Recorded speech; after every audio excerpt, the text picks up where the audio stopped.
He argues that society should provide individuals with different...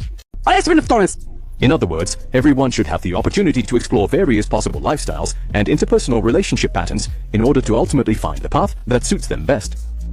The ideal of liberalism is indeed appealing, but there are still many challenges.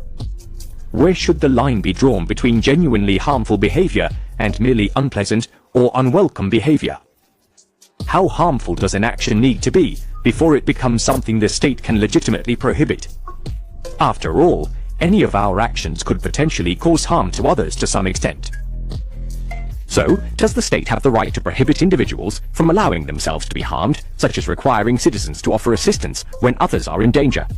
Is the harm principle sufficient to justify that the state can tax citizens for national defense, public health, or other government functions? More importantly, what is the relationship between liberalism and democracy? In the modern world, these two concepts are almost inseparable. Many countries call themselves liberal democracies, but is the connection between the two really self-evident? On the surface, there seems to be an internal tension between liberty and democracy.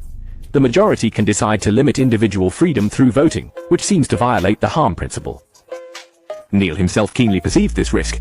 He worried that under a democratic system, minority groups might suffer from the tyranny of the majority, as the will of the majority does not necessarily represent justice. Democracy could become a tool for suppressing dissent. However, despite these concerns, Neil still firmly defends democracy, believing it to be the most ideal form of government. To exercise freedom, we must carefully consider how to manage our lives and make choices.